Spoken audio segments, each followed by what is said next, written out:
Good morning. This morning, my guest on Friday Fuel is, you've become a friend of mine. Not only a manager in our association. This is Dina Lissner. She is the managing broker of the Baird & Warner in Highland Park. As I've told Dina before, I have kind of a love for Highland Park because I spent some time there, it must be 20 years ago, being the manager. And then I heard that Dina took the job, and there was someone in between, but then Dina took the job, and I had to go meet someone brave enough to take that job, let me tell you.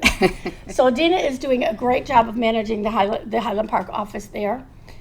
I prepared a list of questions, but I'm going to start with one. Would you describe yourself and what you've been doing for how did you get to come from being a successful realtor to a managing broker?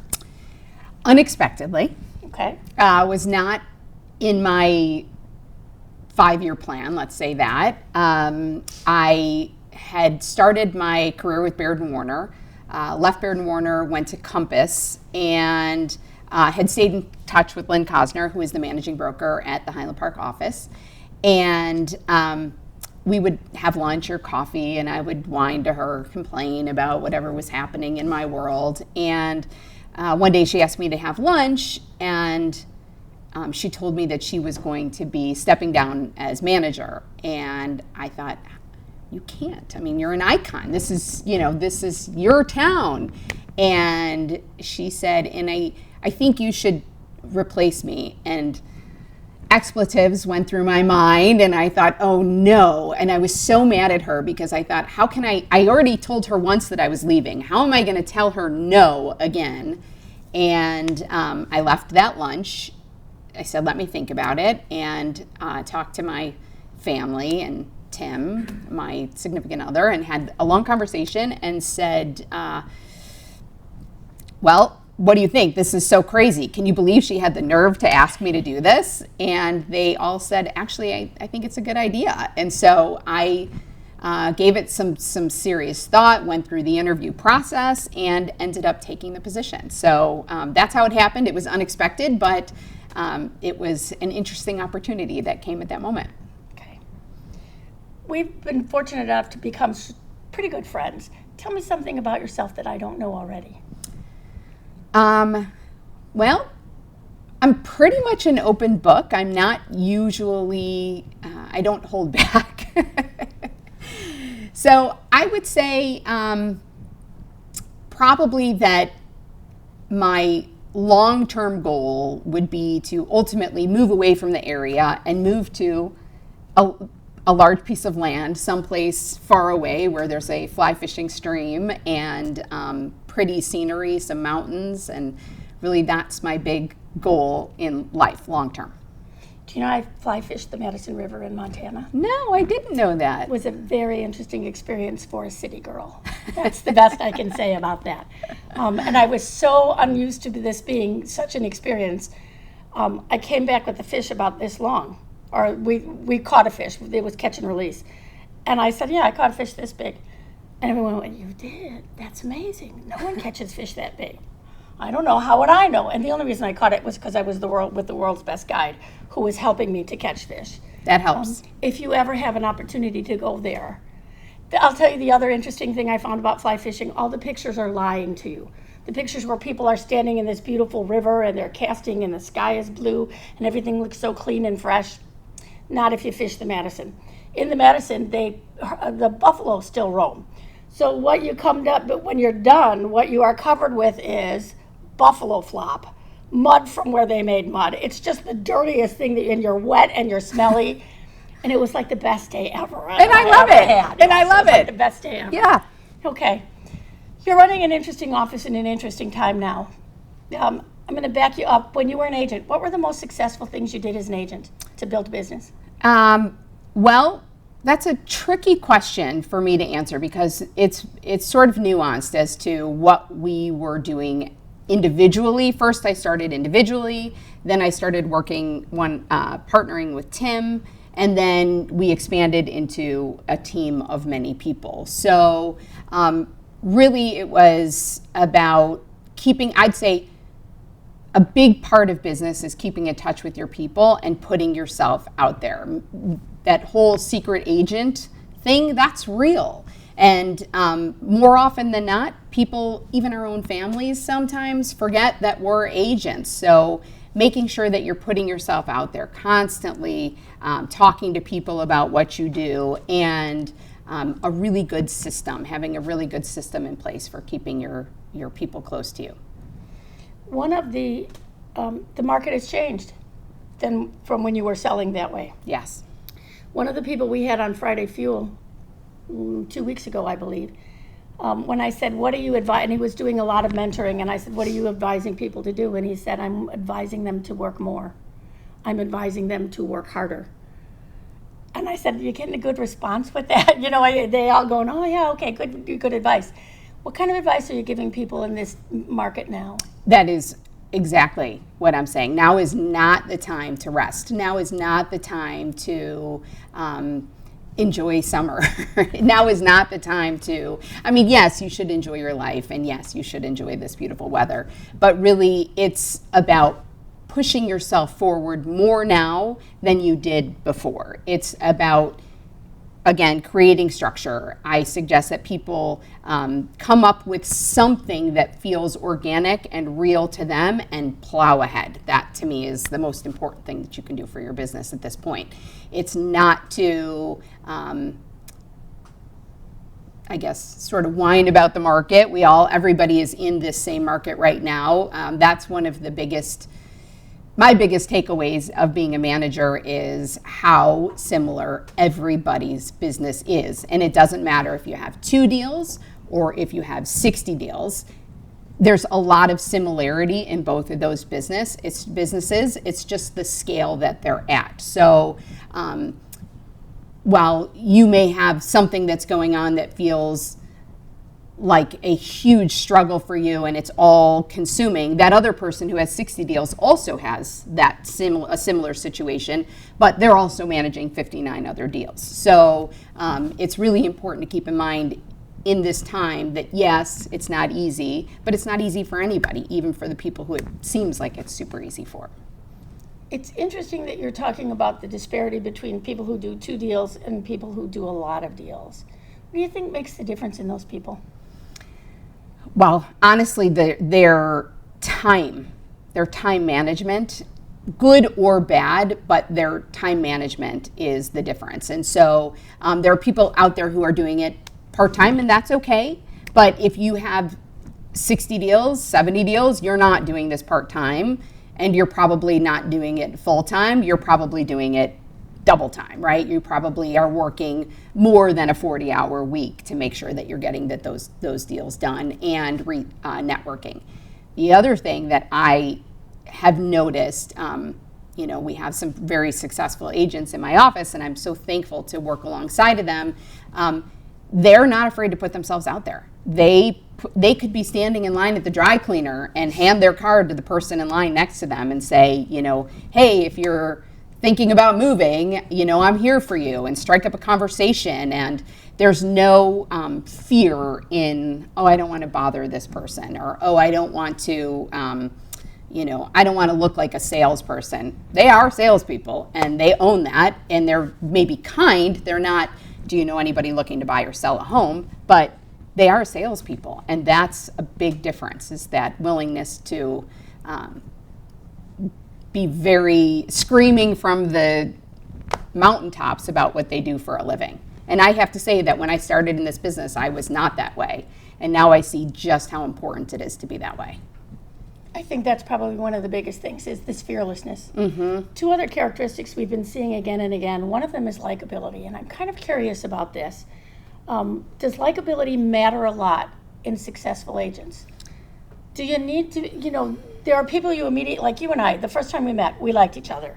There are other people that I meet that I can't say I like them on the first go round, but I get to like them. One of the tricks that I've done as a trainer is learn to be likable from the front of the room.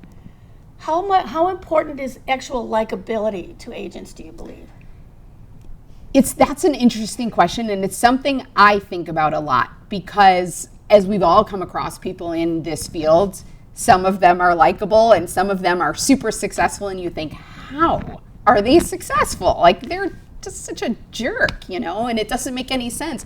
But the reality is that especially if you're building your business, you have to be a likable person. You can't rest on that reputation. So maybe you can become more grumpy and more grouchy and less responsive and all of those things once you have this business, once it's going. But while you're early in this business, you have to be likable.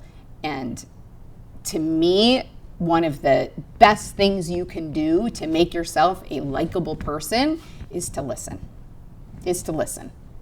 You have to be willing to listen. And when your clients are speaking to you, or the person in line at the dry cleaner, or the checkout person at the grocery store, whomever it is, you have to be willing to listen and ask questions, and just not be waiting to tell your story, because people like to be heard. I met the most likable human being yesterday. I went early to see my mom in the nursing home, and we were sitting at dinner, and there was a husband and wife in the nursing home. They were doing the live-in, but nice to them. I sat down. He immediately stuck out his hand and said, "Hi, I'm Bob. This is my wife, Adelaide. And you are, and you are." And I introduced myself to them. He said, "Oh, you're such a pretty young thing," and all of this lovely stuff. He was 95. All of this lovely stuff talking to me, and I said, "You're such a flirt, still such a flirt." And he said, "No." Here was the interesting thing. 2 minutes later, he said, "Hi, I'm Bob, and this is my wife, Adelaide." We did that 4 times. And I thought it's interesting that that's what remained in him, this ability to stick out his hand, introduce himself. And I said, "What did you do in your real life, your other life?" He said, "I owned a car dealership." And I thought, bingo, that was all what it was. Mm-hmm. And that held, that innate ability to do that. What I thought about as I was driving away is I thought, not everybody I believe there are some people who are born that way. They just know how to do that. But I think for some people it's much harder. It is definitely harder, and that is where something like a Toastmasters comes along and is super helpful. If you are that kind of person that's more introverted, or you struggle with speaking to people or speaking in front of people, you have to get some help with that in order to be successful in this business. You have to. Another thing someone once told me someone I knew, and he was talking about his wife, and he was a stick your hand out kind of guy, and he said, "My wife works the edges of the room." And I thought, how interesting that she would choose to do that. She looked for the people on the edges of the room who were sitting there saying, "I can't meet anybody I don't know." And that's who she went and extended her hand to. And I thought, oh, what a brilliant strategy. That is brilliant. I mean, that is so smart, especially in this business, to work that outside of the room where people aren't talking to those people when you're at an event or at a holiday party. Those are the connections that you can really make, as opposed to people maybe like me who are in the center of the room and trying to talk to everybody, and there's so much going on. Maybe that's the best place to create a genuine connection, is the people who are looking for somebody to talk to, or maybe more hesitant to talk to somebody, I should say. Were you invested in the community? Were you involved in your community? Oh my gosh, yes. Yes, I was. I was always, when I was in high school, I volunteered in the high school, the preschool. I was always doing something in the community. And then when I had kids, I volunteered with the schools. I was PTO president at my kids' schools for a minute. I sat on the superintendent's finance committee for a little while. I was very involved in the city of Highland Park. At one point, it was very nice that I earned the Character Counts Award by the city of Highland Park, and I had a great time investing in that way. Then fast forward, my kids got out of school. I was done volunteering in the schools, and I started to volunteer with an organization. I became a member first, called Trout Unlimited, and that's a conservation group, and of course it ties into fly fishing, because I love to fly fish. So that's a great way that I'm currently involved in the local area. There's another part of the program called Trout in the Classroom, where I'm still involved with the schools.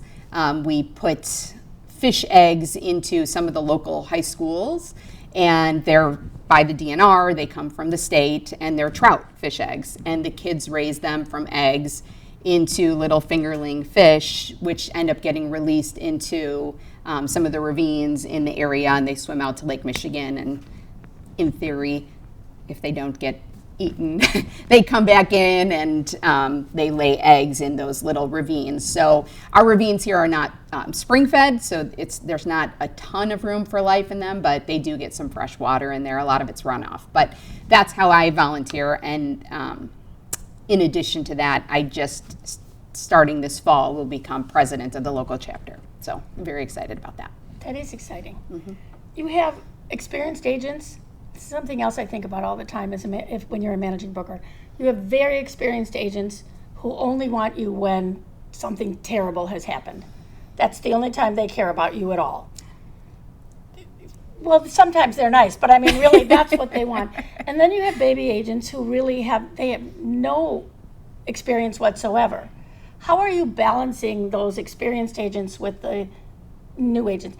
And I also put in another group of agents that's always troubling as a managing broker. They are the agents you see potential in, but they're not doing any business. Three very distinct kinds of agents. How are you balancing your time with that? I really try to do one-on-ones. Is a big part of what I do. We do trainings in my office, but I like the idea of a one-on-one, whether it's just sitting down and having a conversation. That's important because I learn information that way.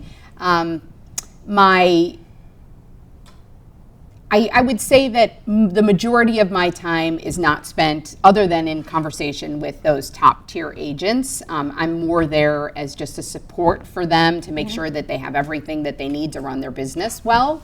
The newer agents and agents that maybe aren't as new but don't have as much going on, that is really where I try to put my time.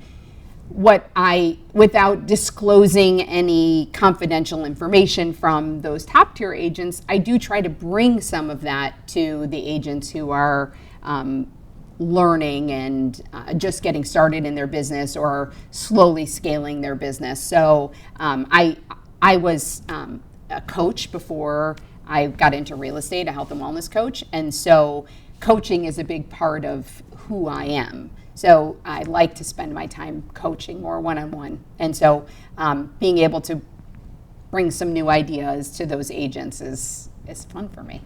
Let's talk about new ideas. It is a different world that we're in right now. Yes. Seriously, quite a different real estate world. How are you coaching agents without giving away secrets of those top producers or any other? I don't really know that there are a lot of secrets. True.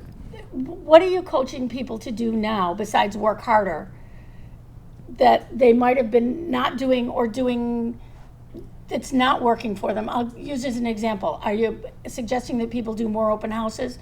I have to tell you, I hate open houses too. I love open houses and everything in between. What are you coaching them to do more of now? So my feeling is you may hate them, but you have to do them Okay. if you can find one to do, right? That's the problem. So I'm in Highland Park, and I have a lot of agents come through the door who maybe aren't from Highland Park or aren't from the area, and I have agents that are in my office where they think, oh, I want to work in Highland Park. There's great houses here. I want to sell the houses on the lake, and so does everybody else. It's not. It's not such an easy market to break into. It's actually incredibly difficult to get into that market. It's very cornered. So what I try to do is I try to have agents meet themselves where they are, right? As opposed to thinking, oh, I'm going to go in and start selling $1 million, $2 million, $5 million houses.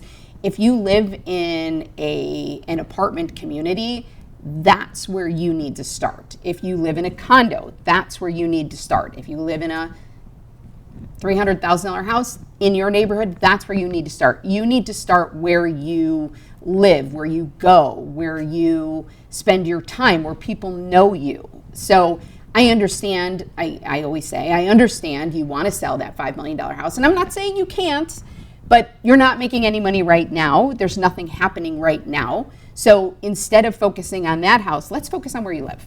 Let's make everything that you do about where you are and where you're living. And that's the basis from where I'm always starting. talked about different markets. What are you seeing in your markets happening right now? Other than there's no inventory. Right. There's inventory. That's it's just difficult. It's not the easiest inventory. You've got people who are pricing their house for multiple offers, and those are terrific for the seller. Makes it more difficult for the buyer. And then you have the other end of it where people are putting their house on that should be priced at $400,000 and they're sure it's a $650 house and it's sitting on the market. So it's a funny time because probably every single agent I talk to has buyers. Everybody has buyers. So where is this inventory going to come from? And is there all of a sudden going to be this mass influx of inventory? Personally, I don't think so. I don't either. I don't think so. So that's kind of what I'm seeing. It's not explainable. It's not easily explainable. I have some theories, but this is the strangest market I've ever seen, and yeah. I've been doing this a long time. It truly is the strangest market, with no question about it. And I think the most frustrating market, not only for buyers, which poor things is how I feel about them these days, but I think it's also really frustrating for people who are selling houses as well. Yeah. It sounds like, it will be so remarkably fun to have 25 offers on a house. It is not remarkably fun to have 25 offers on a house. It's awful to have that. Right. And what I'm hearing from a lot of people is it's causing a lot of, I'm just going to put it to this, bad manners. Because on that 25 offers, 24 are not going to get that house. How are you counseling, and I'm just going to ask you, how are you counseling the person who got the offer to deal with the 25 people who didn't get the offer? Right. This has amplified to me how important it is to have good relationships with your peers. I always thought it was important to get along with the people that you work with and have a nice relationship, and that I've always counseled on that. But to me now, it is more important than ever to have great relationships with those other 24 agents, including, and the one that got the deal. So a while ago, I had at one of our meetings, I had an agent who, her client put in an offer, and her client put in a low offer on, I think it was maybe like a $250,000 townhouse, and he didn't get it. And she knew he probably wasn't going to get it. I 100% knew he wasn't going to get it, but we're agents and we have to put the offer in. So she puts the offer in. The response that she got from the agent that sold that property, the list agent, was so wonderful, and it was so professional, and it was so thoughtful that I thought, that's what this business should be. It should always be about this kind letter. This letter said, thank you for your client's offer. They didn't get the property, somebody else did, but this is a collaborative business. It's all about how we work together. So in my efforts to help your client with their next purchase, here's what we had in this transaction. We had 50 people come through the open house. We had 25 additional showings. We received 20 contracts, 18 of which were cash. The majority were over asking, and went through and just documented everything so that she could go back to her buyer and say, this is what happened. You didn't get this house. You came in low. You didn't even have a chance at getting this house because this is where this property ended up selling. And I was so, I thought it was. You want to go recruit that person. I know I did, but she's so far away. But it was really the most lovely, thoughtful moment. And I thought, this is a time where we can, as agents, cultivate those relationships with other people. I had a past client call me and say, hey, my neighbor's house is for sale. What did it go under contract at? So I called the agent, and I just, I didn't know the agent, but I'm a really good fake it till you make it, and just called her and pretended we were best friends. And she gave me some information about the house, how many showings, how many offers, and I was able to go back to my client and say, I think it probably, based on what she told me, I think it probably sold for $100,000 over ask. It ended up selling for $300,000 over ask, so I was way off. But I think just being able to pick up the phone and have those conversations is so important, not just for you as an agent, but for also for your clients. One of the things I keep hearing again and again, and I know what's happening is for pro standards, which is the disciplinary arm of the Code of Ethics, more complaints now than almost ever before. And I've started hearing this a couple of years ago already. More complaints now than in the prior 20 years, all of a sudden. My boss, who you met as you came in here, said, I think it's because people have more time on their hands to complain. I don't know about that. I think people are just getting more upset with the world at large because I am one of the 24 who did not get my offer accepted. And now my clients are mad at me and think I'm a big dope. And I think and as you said, there's plenty of buyers who are walking around there, and I think they've got a mad on. No question. And I also think that agents are becoming a little bit, as a whole, becoming a little bit more savvy, and we are seeing, at least what I'm seeing, is that just because an offer came in $50,000 over ask doesn't mean that's the offer that you should take.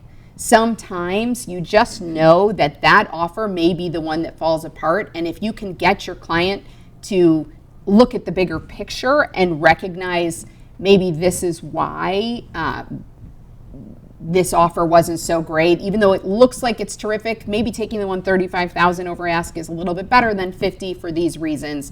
I'm afraid this is going to fall apart or whatever it is. I think that the person who's $50,000 over ask somehow has it in their mind that their offer has to be accepted. You have to take my offer because it's the best offer, but it may not be the best offer.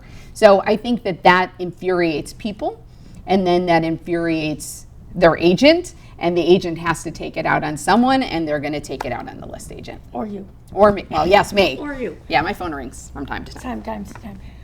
One of the, I was thinking about that lovely note at the end, but I also remember in one of your sister offices in Evanston, one of the agents saying, I had an offer. I knew it wasn't the best offer, but I wrote a cover letter for my offer. And on the cover letter, I put all of the important details of the offer on one sheet. Nobody had to hunt through the offer to figure out what was what. It was clean, it was neat. And and the agent and I had who I made the offer to, had a relationship and knew that I was that kind of agent. She said, I'm convinced, because I know that there were higher offers, I'm convinced that's why they chose my offer. I would absolutely believe that. And I think, too, this is a time where, as a buyer's agent, you have to think a little bit more outside of the box. Bring in the lender. Ask the lender to call the agent if you know the lender. It's really important to work with somebody that you trust in that way. That's how I coach my agents on writing their offer letter, is to spell out those things so they don't have to go leafing through the offer. That said, as the list agent, you still have to leaf through the offer. You can't trust that that's what it ultimately is, but it's just one less thing in those 25 offers that they have to sit and hunt and look for. I'm going to ask you, because Baird & Warner was the premier company that was talking about buyer's agreements. The world is changing. There are winds blowing through the industry. They just turned Warren Buffett down. They didn't let him drop out of the suits that are going on. Yeah. There are going to be changes in the industry, and one of them may mean at some point that buyer's agents are going to have to get their own money. Baird & Warner was one of the premier companies that was promoting buyer's agents before anybody else started to. Mm-hmm. How are your people doing with buyer's agreements? Well, I'm sorry, that really puts you on the spot. Yeah, great. Why do you think they fight so much about it? Maybe that's a better question. Why do you think they resist so much? I do have some agents that are very consistent with their buyer agreements. Very consistent. I'm amazed by them. I'm thrilled. It's a very difficult conversation to have, especially if you don't understand your own value. That's really, I think, what it comes down to a lot, is how important you are. You wouldn't get into a relationship with a financial planner until they wouldn't start going through your books and helping you to plan your life without something signed and your agreement to pay. Our industry is a little bit different because we are now asking for this, where historically buyers may not have understood that they were ultimately paying through their purchase. It's very complicated, but I do think that the resistance comes because, honestly, people don't know how to have the conversations. I've had the conversations in the past when I was selling, and I've had some people that refused. I mean, I had one person, she said, I'll sign your buyer agency agreement, just cross that part off that says that I have to pay your commission. And I thought, okay, well, all right, I got her to sign something at least, you know. So I think it's a really difficult subject to broach. And yes, we are, like Baird & Warner's, creating a class right now for buyer agency. So they will help agents to understand why it's so important and why you as the buyer agent is so important. I mean, it's really, you can't get on this too soon because the conversations are so awkward that you want to get to a place where it's no longer awkward. So when the guy or gal or whomever down the street is having that conversation and they're stumbling over their words, you're on it. You got it. They're signing. You don't even have to think about it. So I think it's something that most people in my office can attest to. This is something that we talk about a lot in meetings, and I'm not going to stop bringing it up because I don't know what it's going to look like. But we have to plan for worst case, which is, it's completely out of the buyer's pockets. Even now we're seeing people, the commissions being offered are significantly less, like $1 or $100 or $200. Yeah. So it's not even something that's coming down the road. It's already hit the road in some levels. I think you hit on a big key on this, and it has to do with education. You know, years ago, I was with Baird & Warner when they started with buyers. I was the director of training. I would take all of the new agents and I would train them how to do that. That was part of my job. They would go back in the office. They would invariably get buyer's agreement signed. We had practiced, we had trained, we had done all this stuff. They'd get them signed until you, an experienced agent, would say to them, we don't do that here. And that was the end of it. It was the most ridiculous thing. But it's made me a true believer in that training makes the difference.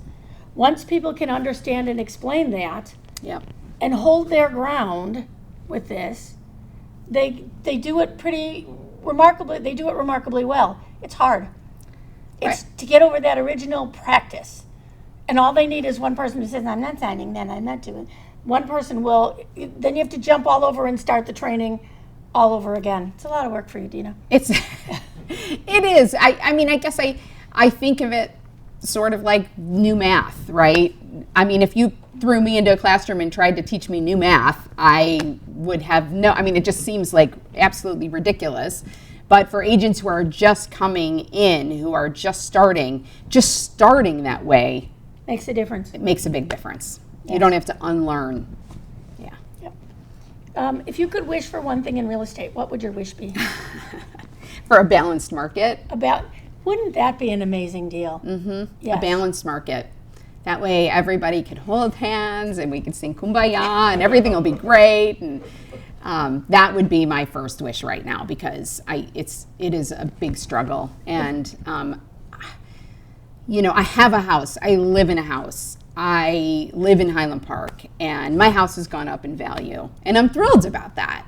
But part of me just wishes that there could be some more affordable houses for people who are just buying for the first time. It's heartbreaking because I was blessed 20-something years ago when I bought my first house. There were plenty on the market. It was relatively inexpensive. I could, back then, I'll never forget, my lender said to me, sign your name on the bottom of this blank piece of paper and I'll get you a mortgage. And I thought, okay, that seems like a great idea. I got a mortgage, my dog got a mortgage, it was great. But ultimately, in this market, I don't think we should go back to the blank piece of paper or the dogs getting mortgages, but it would really be nice to see some way for new buyers to get some help in buying a home, make it more affordable.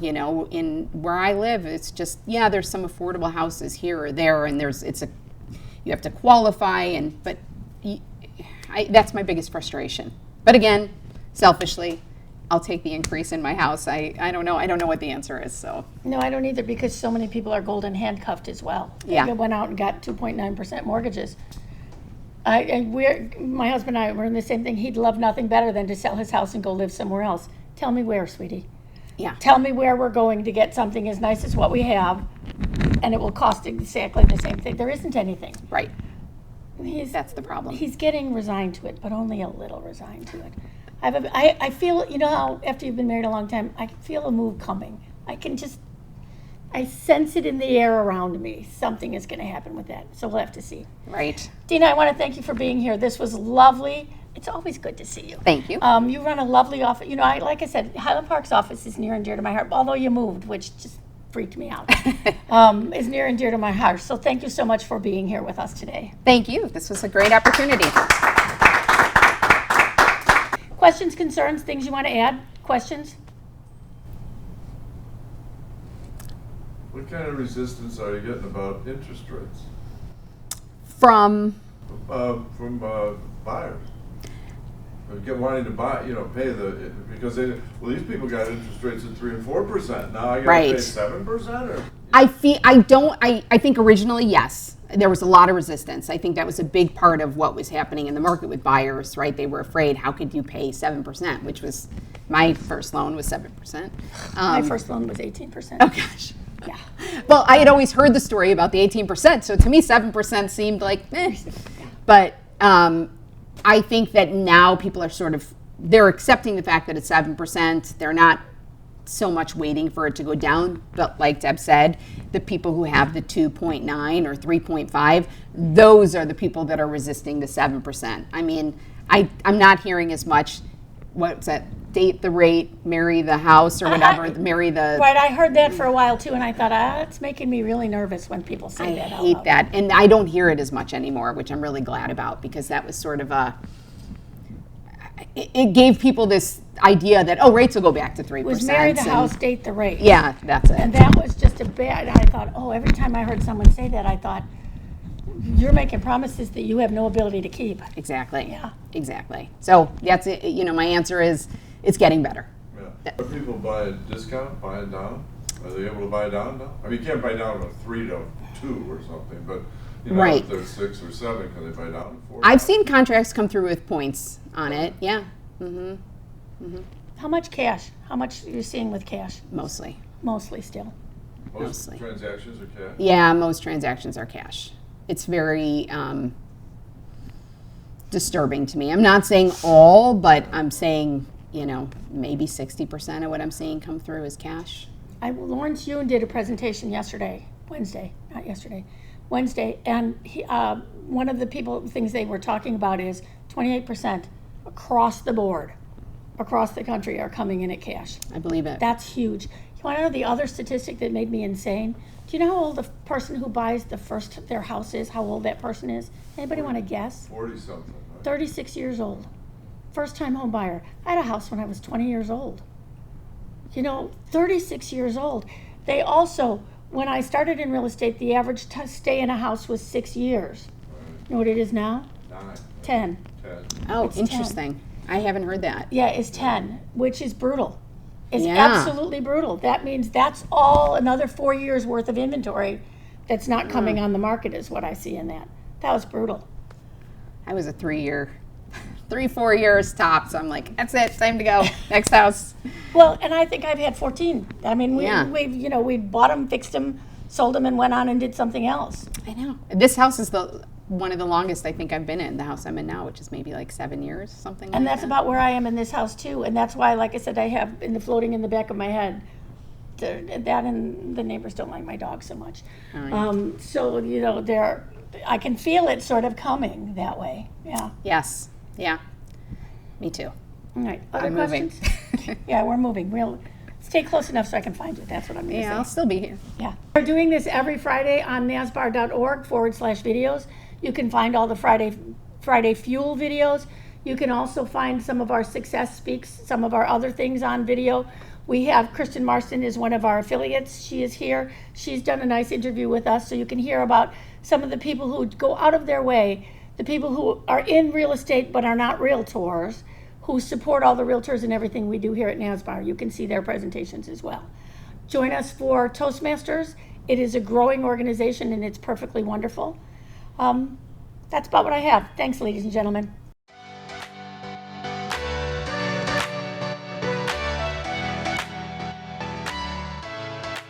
The views and opinions expressed by this presenter are theirs.